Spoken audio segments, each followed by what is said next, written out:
추수감사절을 매해 지내다 보면 또 하나님 앞에 감사하지만 때로는 이 감사의 의미를 놓칠 때가 있습니다. 저희들이 지금 농사를 지어서 오늘 또한 우리 찬양대가 찬양을 드린 것처럼 겨울을 준비하기 위해서 수확을 하고 염려 없이 겨울을 나겠다. 이렇게 한다면 또 추수감사절의 의미가 더 명확하게 와닿겠지만 지금 대부분의 현대인들은 도시화된 곳에서 다 살고 있고 농사를 짓지 않기 때문에 추수감사절의 의미가 많이 퇴색된 것 같습니다. 그리고 겨울뿐만 아니라 가을에 거두는 것뿐만 아니라 요즘은 봄, 여름, 가을, 겨울 전 세계 모든 곡식, 모든 열매를 다 누릴 수 있기 때문에 추수감사하면 그렇게 와닿지 않는 것이 사실입니다. 그래도 우리가 또 신앙생활을 하면서 또 추수감사절이 되었기 때문에 또 지난 한 해를 돌아보면서 또 감사할 거리들을 또 되새겨 보게 됩니다. 하나님으로부터 받은 것이 무엇인가, 그리고 또 내 삶 가운데 또 하나님 앞에 기도했을 때, 또 아뢰었을 때 응답받은 것이 무엇인가, 그런 것들을 돌아보면서 또 감사 제목을 올리기도 합니다. 그런데 간혹 저도 마찬가지고요. 분명히 감사할 게 또 있는데 기억이 나지 않을 때가 있습니다. 아무리 더듬어도 점점 아직 여전히 젊음에도 불구하고 예전처럼 빨리 기억이 나지 않고 이럴 때 좀 답답한 그리고 또 뭔가 아쉬운 그런 마음이 들 때가 있습니다. 그래서인지 데살로니가전서 5장 18절 범사에 감사하라, 이 말씀이 또 모든 상황 가운데 또 모든 것 가운데 감사해야 되는 것이 일단 당연하지만 때로는 놓치고 또 지나가는 것들을 보면서 또 그러지 못하고 있나, 또 이런 생각도 해보게 돼요. 범사에 감사하라 이 말씀을 보면서 어떤 분들은 그냥 말씀이니까, 또 이 말씀이 또 약간 부담으로 와닿는 그런 경우도 있다라는 얘기를 들었습니다. 이 말씀의 의미는, 범사에 감사하라, 이 말씀의 의미는 감사할 것이 있기 때문에 감사하라라는 의미가 아닙니다. 어떤 분들은 말씀하시기를 감사거리가 생각나지 않으면 그냥 감사해보라고, 그냥 감사합니다 해보라고, 그러면 자연스럽게 또한 감사가 나온다고, 그렇게 또 말씀하시는 분도 있습니다. 그러다 보니까 또 그렇기도 해요. 그런데 약간 억지스러운 느낌을 또 지울 수가 없는 것이 사실입니다. 범사에 감사하라는 이 말씀은 외부의 조건이나 나에게 지금 어떤 일이 일어나고 있는가, 그것과 상관없이 감사하는 거죠. 그런데 이 범사에 감사할 수 있는 것은 어떤 근본적인 것을 붙들 때 범사에 감사할 수 있습니다. 그래서 오늘 함께 말씀을 나누면서 범사에 감사, 우리는 어떤 상황에서 범사에 감사할 수 있는가, 그 근본적인 원인들을 함께 살펴보았으면 좋겠습니다. 세 가지를 나눌 텐데요. 첫 번째는 무엇이냐면, 하나님께 초점을 맞출 때 범사에 감사할 수 있습니다. 이스라엘 백성들은 광야에서 40년을 보냈습니다. 광야에서 훈련을 받았다라고 하죠. 어떤 경우에는 이제 광야 학교다, 이렇게 표현하기도 합니다. 그렇다면 광야에서 어떤 훈련을 받았습니까? 광야 학교에서 무엇을 배웠을까요? 신명기 8장 2절 말씀을 보시면, 내 하나님 여호와께서 이 40년 동안에 내게 광야 길을 걷게 하신 것을 기억하라. 이는 너를 낮추시며 너를 시험하사 내 마음이 어떠한지 그 명령을 지키는지 지키지 않는지 알려 하시니라. 하나님은 광야 학교를 통하여서 또한 다양한 사건과 경험들을 통해서 하나님에 대해서 어떻게 생각하는가, 그것을 훈련하게 하신 거죠. 때로는 그 백성들을 낮추게 하실 때도 있었고, 때로는 줄이게 하실 때도 있었고요. 때로는 배고프게 하실 때도 있었고, 그리고 때로는 풍족하게 먹이기도 하셨습니다. 하나님께서 목마르게 줄이게 하신 것도, 그리고 풍족하게 또한 목을 시원하게 축일 수 있게 하신 것도 근본적인 목적은 하나입니다. 뭐예요? 하나님을 알게 하려 하심이다라는 거죠. 가나안 정복이라는 이스라엘의 목표가 있습니다. 애굽에서 나와서 가나안 땅을 들어가서 이제 정복해야 되죠. 이 가나안을 정복할 수 있는 것은 이스라엘 백성들의 능력이 아니죠. 그들의 힘이 아닙니다. 가나안 땅을 이스라엘 백성들이 정복할 수 있는 것은 언제 그들이 이루어질 수 있어요? 하나님을 주목하고 하나님을 초점을 맞출 때 그 목표가 이루어질 수 있다는 거죠.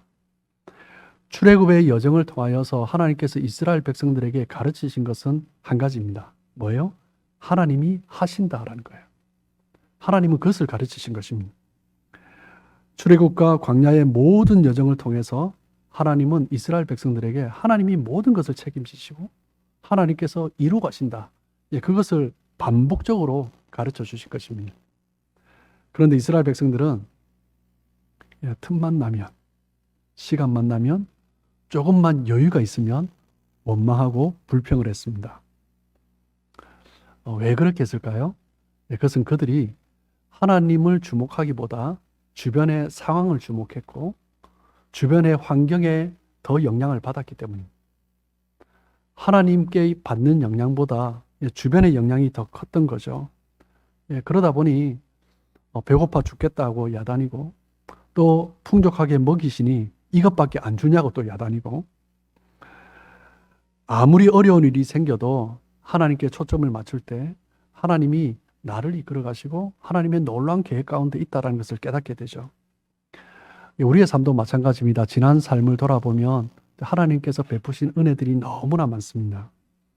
그런데 좋은 일도 있었지만 우리의 사건, 사고 가운데서는 또 좋지 않은 일도 원하지 않던 그런 일들도 있었을 것입니다. 우리의 삶 가운데 일어나고 있는 사건과 또한 주변의 상황에 따라서 우리가 반응을 한다면 우리는 너무나 불안정한 삶을 살게 될 것입니다. 감사거리를 찾기 위하여서 크고 작은 일들을 돌아보면서 우리가 감사거리를 찾는다면 좋은 일이 있으면 감사하죠. 그런데 좋지 않은 일, 내가 원하지 않은 일들이 일어나면 원망하고 불평이 나오게 되는 것입니다. 상황에 따라 반응하면 그 삶 가운데 나타나는 현상은 업앤다운을 하게 되는 거예요. 불안정한 거죠. 일어난 사건을 더 중요하게 생각하기 때문에 하나님께 초점 맞추기보다 그 사건, 사고 때문에 내가 영향을 받는 것입니다. 어떤 상황이나 사건이 일어날 때 내 마음에 드는 일이냐, 내 마음에 들지 않는 일이냐, 거기에 초점을 맞추는 것보다 우리가 정말 초점을 맞춰야 할 것은 무엇이냐면 좋은 일이든 나쁜 일이든 이것을 허락하신 분이 누구냐라는 거예요. 그것을 보아야 합니다. 지금 일어난 사건에 초점을 맞추면 내가 감사할 수도 있고 불평할 수도 있어요. 그런데 일어난 사건이 아니라 이것을 허락하신 하나님께 초점을 맞추면 사람들이 보기에 그것이 좋은 일이든 나쁜 일이든 관계없이 감사할 수 있는 거예요.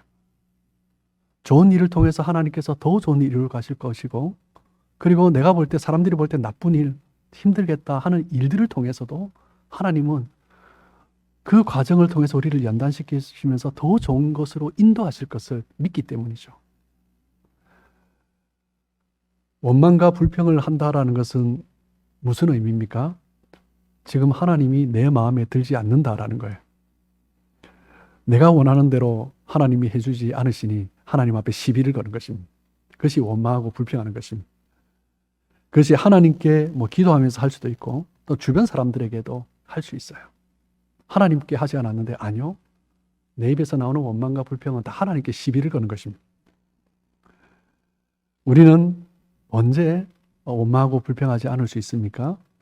하나님은 언제나 하나님이시고 하나님은 언제나 옳으신 분이다.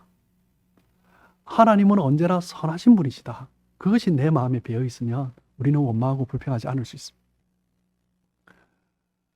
요셉의 인생을 보면 정말 험악한 세월을 살았습니다. 총리가 되어서 형들을 만났어요. 여러분 같으면 어떻겠습니까? 용서해줘도 할 말은 해야 되죠. 그런데 전혀 원망하고 불평하는 게 없습니다. 뭐라고 말을 해요? 당신들이 나를 이곳에 팔아 보낸 것이 아니라 하나님께서 먼저 앞서 보내셨다는 거예요. 전혀 원망이 없어요. 뭐 때문에요? 하나님께 초점을 맞췄기 때문입니다. 하나님께서 큰 계획을 가지시고 나를 먼저 옮겨 놓았다는 거예요. 그리고 이 요셉이 보니까 나를 먼저 옮겨 놓으시고 그 다음에 아버지와 형제들을 하나님 옮기시는 거잖아요. 그러니까 형들의 잘못이 아닌 거죠. 요셉은 자신이 겪었던 고통 가운데 초점을 두지 아니하고 그 모든 상황 가운데 일하셨던 하나님, 그 형들의 행위조차도 그들도 몰랐던 그 모든 일들을 이루어 가시는 하나님, 인간의 생각을 넘어 일하시는 하나님을 요셉은 보게 된 것입니다. 그러니까 원망하고 불평할 상황 가운데서도 그러지 않던 거죠. 요셉의 초점은 당시 당했던 억울한 환경이 아니라 그 모든 상황을 이끌어 주신 하나님이었습니다. 하나님께 초점을 맞추는 사람은 일어난 사건에 반응하지 않습니다. 사람들의 말에, 사람들의 행동에 내가 요동치지 않습니다. 무엇 때문에요? 나는 하나님을 보기 때문이죠. 왜요? 하나님은 여전히 하나님이시거든요. 하나님은 언제나 옳으신 분이다라는 것을 신뢰한다면 우리는 어떤 상황 속에서도 원망하고 불평하지 않고 감사할 수 있는 거죠. 일어난 상황이나 사건을 주목하기보다 사람들의 말이나 행동을 주목하기보다 먼저 하나님께 초점 맞추시는 우리 성도님들 되시길 축복합니다. 그리고 두 번째, 언제 범사에 감사할 수 있습니까? 마음을 지킬 때 범사에 감사할 수 있습니다. 잠언 4장 23절, 마음하면 생각나는 말씀이죠. 우리 같이 한번 읽어보겠습니다. 자, 시작. 모든 지킬 만한 것 중에 더욱 내 마음을 지키라.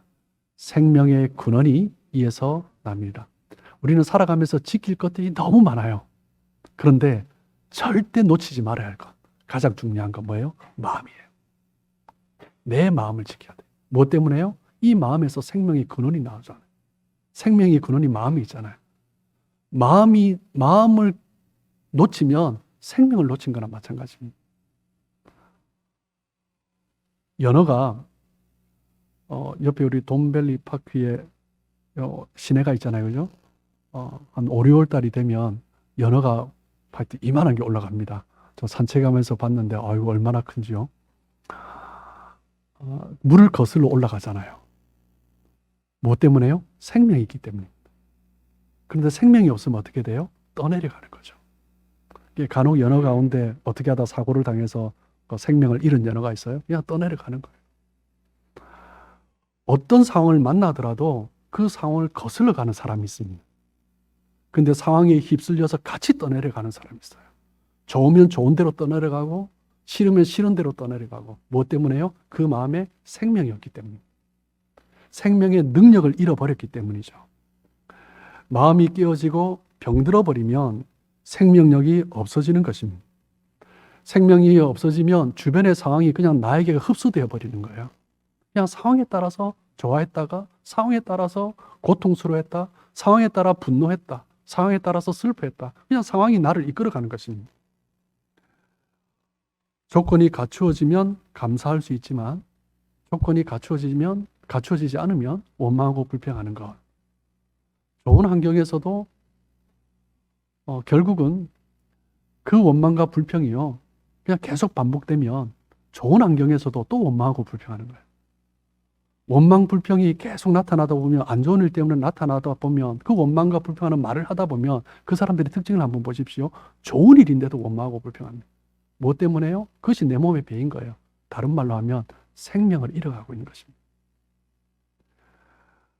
인류 최초의 범죄는 최상의 상황에서 일어난 것입니다. 하나님께서 만드신 그 모습 그대로 있었어요. 그때 인류가 범죄한 것입니다. 여러분, 상황이 좋다고 범죄하지 않습니다. 상황이 좋다고 내가 원망 불평하지 않을까요? 아니요, 절대 그렇지 않습니다. 이스라엘 백성들은 430년간 종살이하던 그 땅에서 구원함을 받았잖아요. 홍해가 갈라지는 것을 보면서 구원함을 받았잖아요. 나오자마자 3일 만에 또 원망하고 불평하는 거예요. 매일 아침마다 기적을 보잖아요. 눈 뜨면 기적을 보잖아요. 그리고 또 원망하고 불평하는 거예요. 하나님께서 나의 필요를 채워주셔도 여전히 원망하고 불평하는 것입니다. 감사는 환경의 문제가 아니라 마음의 태도입니다. 환경 때문에 감사하고 감사하지 않는 것이 아니라 내 마음 때문에 감사하기도 하고 감사하지 않는 것입니다. 무엇을 보면 알 수 있습니까? 우리 주변을 봐도요, 같은 사건을 보고도 다르게 반응하지 않습니까? 어떤 사람은 한번 해보자, 너무 잘 되겠다 하는데 어떤 사람은 원망하고 불평하는 거예요. 마음의 태도인 것입니다. 우리의 신앙은 사람들이 곧잘 외적인 형태, 외적인 모습으로 평가를 합니다. 아니요, 하나님은 그러지 않습니다. 그 사람의 중심을 보시는 거예요. 얼마나 교회에서 열심히 섬기냐, 얼마나 모임에 잘 참석하냐, 예배에 잘 참석하냐, 헌금을 많이 내냐, 봉사를 많이 하냐, 하나님은 그걸 보지 않으시고 마음의 태도를 보실 거예요. 열심히 섬기면서도 그 마음에 원망과 불평이 있다면 그 마음이 깨어져 있는 거죠. 그 마음이 깨어져 있으면 생명의 열매를 맺을 수가 없습니다. 마음이 깨어진 사람, 왜 그렇게 될까요? 하나님께 초점 맞추지 않기 때문입니다. 원망하고 불평하는 사람 보세요. 누구를 초점 맞추고 있는가? 절대 하나님께 초점 맞추지 않습니다. 상황에 초점 맞추고 어떤 사람에 초점 맞추고 나에게 초점 맞추고 그러면 원망이 불평이 나오는 거죠. 안정감을 누리지 못할 때 불안하고 아무것도 아닌 말에 상처를 받고 그 사람에 대해서 원망하고 불평하고 또 하나님께 대해서도 또 그렇게 반응하고 그게 마음의 태도인 거죠. 그렇다면 우리는 어떻게 이 마음을 잡을 수 있습니까? 그 해답은 요한복음 15장에 있습니다. 우리 요한복음 15장 5절 말씀 같이 한번 읽어볼까요? 자, 시작. 나는 포도나무요 너희는 가지라. 그가 내 안에 내가 그 안에 거하면 사람이 열매를 많이 맺나니 나를 떠나서는 너희가 아무것도 할 수 없습니다. 어떻게 해요? 우리는 가지죠. 포도나무 대신 주님께 붙어 있어야 됩니다. 그러면 열매를 맺는 거예요. 내 삶 가운데 열매가 없다. 그러면 이제 찢어지고 있거나 떨어진 거죠. 다시 접붙여져야 됩니다. 접붙여지면 다시 열매를 맺을 수 있습니다. 골로새서 2장 7절입니다. 그 안에 그리스도 안에 뿌리를 박으며 세움을 받아 교훈을 받은 대로 믿음에 굳게 서서 감사함을 넘치게 하라. 그리스도 안에 뿌리 박으면 감사가 넘쳐요. 그리스도 안에 뿌리 박으면 그리스도로부터 내가 영양분을 공급받는 거잖아요. 그러면 내 삶 가운데 감사와 기쁨이 넘치는 것입니다. 그리스도 안에 뿌리 박는 것, 그리스도와의 친밀한 교제 안에 거하는 거죠. 그럴 때 감사가 넘치는 것입니다. 그리스도 안에 거함으로 범사에 감사하는 우리 성도님들 되시길 주님의 이름으로 축복합니다. 그리고 마지막으로 하나 더 보고 싶은 것이 있습니다. 범사에 감사는 어떻게 할 수 있어요? 미래를 바라볼 때 범사에 감사할 수 있습니다. 믿음이란 무엇입니까? 믿음이란 안 보이는 것을 보는 거예요. 히브리서 11장 1절에서 그렇게 말하지 않습니까? 우리 같이 한번 읽어보겠습니다. 시작. 믿음은 바라는 것들의 실상이요 보이지 않는 것들의 증거니. 믿음의 실상이 뭐라고요? 보이지 않는 것을 내가 보는 거예요. 믿음은요, 현재 보이는 것을 보면서 확신하는 것이 믿음이 아니라 과거의 나의 경험을 통해서 확신하는 것이 믿음이 아니라 보이지 않는 것을 보는 게 믿음입니다. 그 의미는 뭐냐면요, 믿음의 사람은요, 과거에 감사하고 현재에 감사하고 그것도 필요하죠. 그런데 그것만 그치지 않습니다. 정말 믿음의 사람을 보면요, 감사 제목이 이끌어 주실 하나님, 이루어 주실 하나님. 불신앙하는 사람들의 특징이 뭐냐면요, 현재를 보면서 자꾸 이야기를 해요. 그러다 보면 마음에 안 드는 게 보이잖아요. 그러면 원망하고 불평하는 거죠.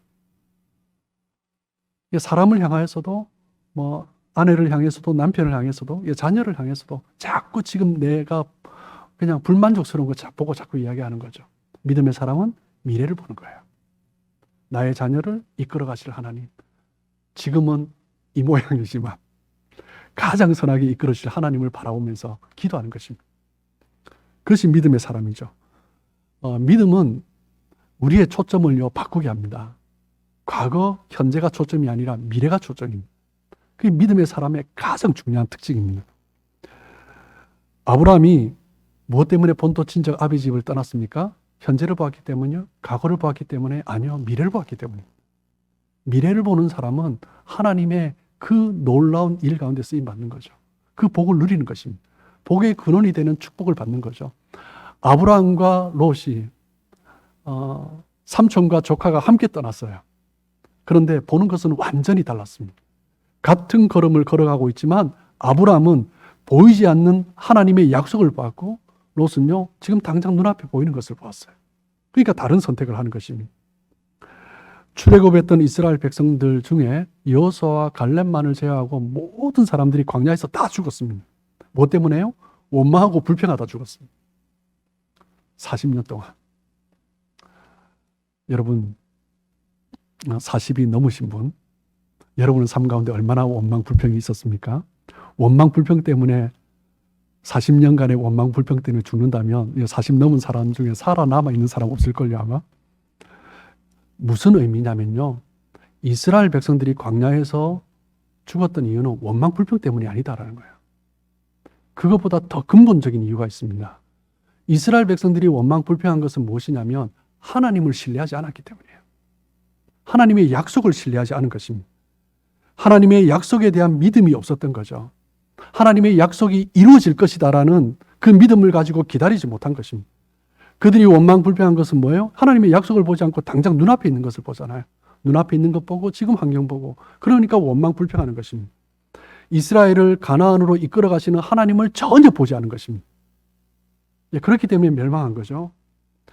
하나님의 섭리에 대한 이해가 없고 하나님의 약속에 대한 신뢰가 없고, 정확하게 말을 하면 하나님을 믿지 않았기 때문에 그들은 원망하고 불평하면서 하나님이 주신 것을 누리고 있으면서도 하나님을 믿지 않았기 때문에 그들은 그렇게 멸망의 길로 가게 된 것입니다. 지난날 베풀어 주신 은혜에 감사한다고 해도 우리의 삶 가운데 미래에 이끌어 가실 그 하나님에 대한 감사가 없다면, 그 하나님을 믿음으로 바라보지 못하고 있다면 우리의 삶은 불안정할 수밖에 없습니다. 원망하고 불평할 수밖에 없는 거죠. 우리가 감사절을 하나님 앞에 드리면서 정말 지난 한 해 베풀어 주신 하나님, 우리의 삶 가운데 함께해 주신 하나님, 또 우리 가족 가운데, 자녀 가운데, 또 사업체 가운데 행해 주신 하나님의 그 감사한 일들을 기억하면서 감사하는 것 너무나 중요합니다. 과거의 일 때문에, 그리고 지금 현재 우리의 모습 때문에 감사하는 건 너무나 중요하죠. 그런데 감사는요, 거기에만 그치면 안 됩니다. 미래를 바라봐야 되는 거예요. 과거의 일, 현재의 일만 감사하면요, 내일, 오늘 예배 마치고 가시는 길에 내일 또 내가 원하지 않는 일이 또 일어나요. 그러면 또 원망하고 불평하는 거예요. 감사 열심히 해놓고 또 원망하고 불평하는 거예요. 뭐 때문에요? 눈에 보이는 것만 초점을 두면 그렇게 되는 것입니다. 우리의 감사는 일어난 일에 대한 반응으로 끝나지 않고 미래에 베풀어질 하나님의 그 크신 은혜를 기대하며 감사해야 하는 것입니다. 앞으로 베풀어 주실 은혜는 이전의 것과 비교할 수 없는 크고 놀라운 것이다라는 그 믿음을 붙잡고 있을 때, 그럴 때 우리는 범사에 감사할 수 있는 것입니다. 지금까지 일어난 일들보다 우리는 더 많은 일들을 기대하면서 범사에 감사할 수 있는 거죠. 아직 일어나진 않았지만, 때로는 현실을 보면 너무나 잘 보이진 않지만, 어려워 보이지만 믿음으로 바라본다면 지난 일들과 지금 일어난 일들 때문에 원망하고 불평하면서 무너지지 않고 여전히 하나님 앞에 감사하면서 하나님의 그 이끄심을 따라 살아갈 수 있는 것입니다. 여러분, 우리의 감사는 어떤 감사여야 합니까? 과거지향적인, 현재지향적인 감사가 아니라 미래지향적인 감사여야 하는 것입니다. 사도 바울이 말을 한 범사에 감사하라, 이 말씀은 정말 미래를 믿음으로 바라보는 사람, 그 사람이 할 수 있는 거죠. 사랑하는 성도 여러분, 감사절을 맞이하여서 우리가 또한 범사에 감사하는 삶 되길 원합니다. 이 세 가지를 기억했으면 좋겠습니다. 먼저 상황에 초점 맞추지 말고, 상황을 주목하지 말고, 사람들의 말과 행동에 나의 마음을 잃어버리지 않고 하나님께만 초점 맞추게 하옵소서. 그리고 무엇보다 하나님 안에 가함으로 나의 마음을 지키게 해주시고, 그로 말미암아 열매 맺게 해주십시오. 그리고 무엇보다 과거로 인하여서, 현재로 인하여서 감사하지만 정말 놓치지 말고 미래에 베풀어 주실 그 은혜를 기대하며 감사하는 삶 되게 해주십시오. 정말 그리할 때 우리의 삶 가운데 범사의 감사가 날마다 날마다 넘쳐날 줄 믿습니다.